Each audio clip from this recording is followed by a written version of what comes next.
Hello, my name is Epic or Gideon, whichever you prefer. And today I'm going to be answering the question, does God support genocide? So let's get into it. There are many cases in the Bible where God kills groups of people. He sends bears to maul children. Sodom and Gomorrah. Anyway, the reason that God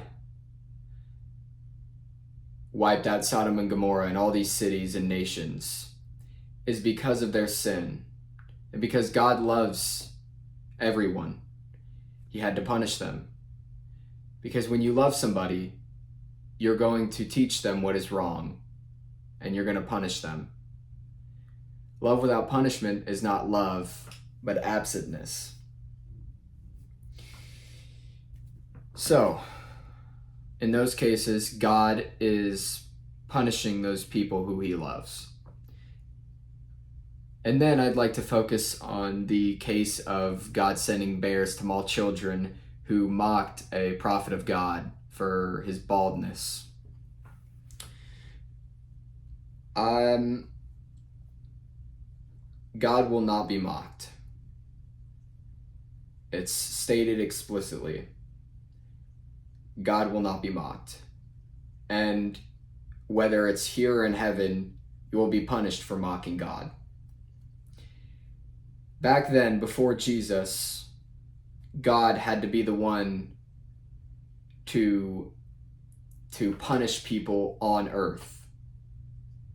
God had to be the ultimate source of punishment and rule during that time. And so he sent bears to maul these children.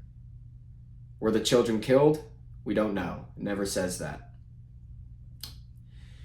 So, if the children weren't killed, they were taught the lesson that God is not to be mocked. And if they were killed, God judges everyone fairly. And so however they were judged, I think it was fair. Because God is fair. I think we have a misconception that death is the worst possible thing that can happen. In the case of Christians, the worst possible thing that can happen is eternal pain and suffering in hell. For atheists, the worst possible thing that can happen is actually life.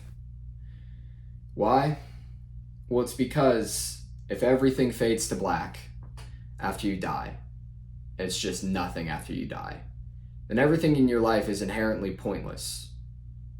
And I think that knowing that everything in your life is pointless is a worse fate than dying and just getting it just skipping all the pointlessness in life. So, in both cases, theism or atheism, death is not the worst possible thing that can happen. So, back to the question of, does God support genocide? I'd say no. He never explicitly states so. And when he does kill people, he does it justly. He judges them because he's a fair judge. So that's my take on the question. Thanks for watching, and goodbye.